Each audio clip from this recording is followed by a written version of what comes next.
Doctor Patajalo, compañeros, les saludo el grupo número 8, integrados por Antonella Lisbeth Herrera y mi persona, Carlos Adrián Gallardo. El tema del presente video, el cual nos concierne el día de hoy, es el caso de Bosco Tanganda y la Corte Penal Internacional. ¿Cómo la Corte Penal Internacional fue competente para conocer el caso, los hechos que se desarrollaron y finalmente la decisión que tuvo la Corte sobre determinado caso? Pero antes de iniciar, es pertinente tener claro qué es la Corte. A continuación, mi compañera les va a dar un resumen acerca.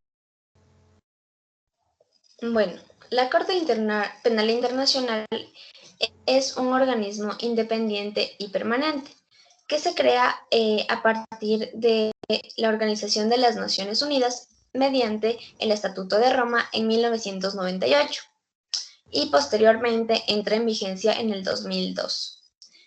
Esta Corte cuenta con distintos organismos, como son 19 jueces, las cámaras, la Secretaría y la Oficina del Fiscal.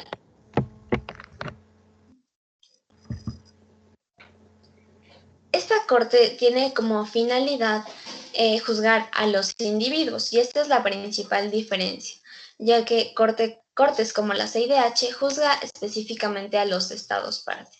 En cambio, esta juzga a los individuos bajo crímenes de genocidio, de lesa humanidad, crímenes de guerra y crímenes de agresión. Para poder ver posteriormente la resolución de la Corte Penal Internacional, es pertinente conocer los hechos del caso. En la diapositiva tenemos ya el rostro de Bosco Tanganda para poder familiarizarnos con este famoso personaje. Bosco Tanganda era un individuo que se caracterizaba por ser, dentro de su campo, una persona muy talentosa, ya que fue uno de los mejores estrategas dentro de sus promociones, siendo el autor mediato de muchos de los crímenes que se cometieron y que vamos a desarrollar posteriormente. Dado su cargo que estuvo en el grupo guerrillero UPS-FPLC, cuyas siglas se encuentran en francés y tienen en la misma diapositiva el nombre completo, Bosco Tanganda realizó todo tipo de crímenes en los cuales se encontraban 5 crímenes de lesa humanidad y 13 crímenes de guerra. Sus delitos no tuvieron muchos años de prolongación, ya que principalmente se dieron entre el 2002 y el 2003. Principalmente las comunidades que fueron mayormente atacadas fueron dos, como podemos ver en las diapositivas. Banyali Kilo, que fue atacada en 20 de noviembre del 2002, y Walendu Dahutsi, que fue atacada el 12 de febrero del 2003. Bosco Tanganda llamó la atención de la Corte Penal Internacional e inclusive un caso muy mediático, ya que los crímenes que cometió fueron atroces. Como podemos ver en la primera imagen, una de las cosas que mayormente llegó a caracterizar a Bosco Tanganda dentro de sus crímenes cometidos fue que esta persona tenía la costumbre, tenía la estrategia, por llamarlo de algún modo, de reclutar a niños de 15 años, con el objetivo de que formen parte de sus filas guerrilleras. Estos niños eran reclutados, por alguna manera decirlo, voluntariamente o a su vez eran separados de sus familias para llevarlos a la guerrilla. Eran capacitados dentro del ámbito de lo que caben dentro de este tipo de facciones para cometer el tipo de delitos que a continuación les voy a mencionar. Los niños ayudaban a que se cometa todo tipo de genocidios. Los niños eran los responsables de asesinatos de algunas mujeres y dentro de la parte de la esclavitud sexual que era cometidos por los soldados, también se podían ver inmiscuidos de este tipo de personas que eran menores de edad. A las mujeres no les iba nada bien en estas circunstancias, ya que eran esclavas sexuales que posteriormente eran asesinadas, eran cercenadas, eran degolladas y eran lanzados sus cuerpos dentro de unas fosas que eran cavadas por los mismos soldados o a su vez eran cavadas por las personas que habían sido capturadas. Es importante y es Interesante mencionar que en todo el caso del juicio de Bosco Tanganda se presentaron 1.791 pruebas, 1.791 pruebas, y para ser exactos, 1.200 testigos.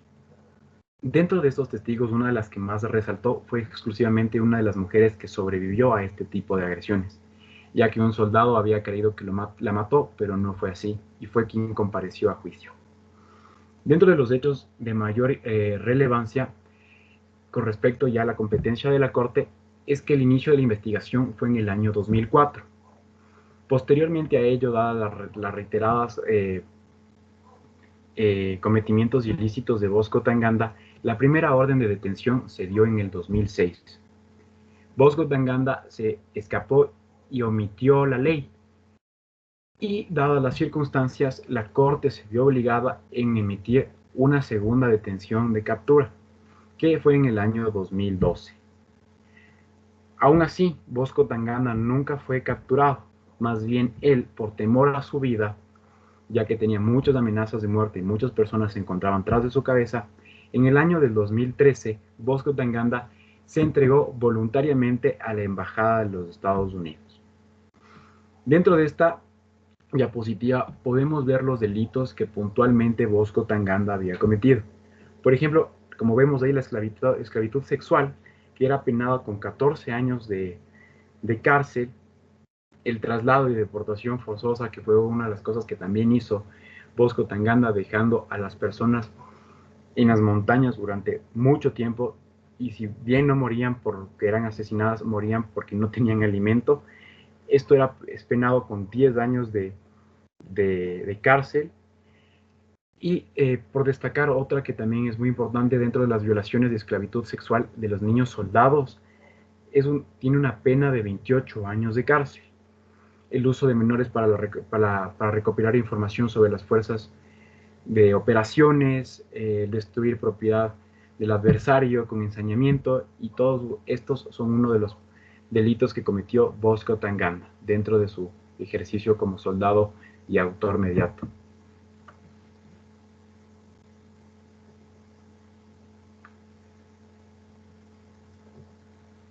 Bueno, para entender un poco sobre las imposiciones de la pena y sobre todo creo que quedó un poco confuso lo que mi compañero explicó anteriormente de el distintos tipos de años de la pena que se le impuso, vamos a examinar este artículo, el 77 y 78 del Estatuto de Roma, el cual explicaré brevemente. Él dice que no puede juzgarse una pena, no puede punirse más de 30 años. Ese es el límite para dar una pena a quienes hayan sido juzgados por la Corte Penal Internacional.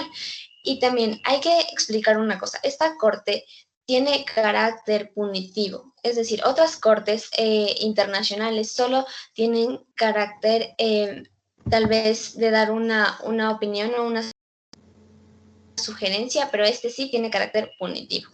Bueno, entonces concluimos con que la Corte dio la sentencia el 8 de julio del 2019 y dio la responsabilidad de autoría directa de los crímenes de lesa humanidad, de asesinato, crímenes de guerra, de genocidio y crímenes de lesa humanidad de persecución. Además, es muy importante mencionar que Bosco fue la primera persona juzgada también por el delito de esclavitud sexual en la Corte Penal Internacional. Y otro dato importante es que fue la cuarta persona que juzgó esta Corte, porque debemos acordarnos que la Corte fue creada en el 2002. Entonces, y este caso justamente empezó recién a investigarse, se podría decir, en el 2006. Entonces, fue la cuarta persona que tuvo una sentencia de la Corte Penal Internacional, con una pena de 30 años, la pena máxima de prisión. Bueno, esperamos que les haya gustado y que les haya sido de agrado el video. Gracias.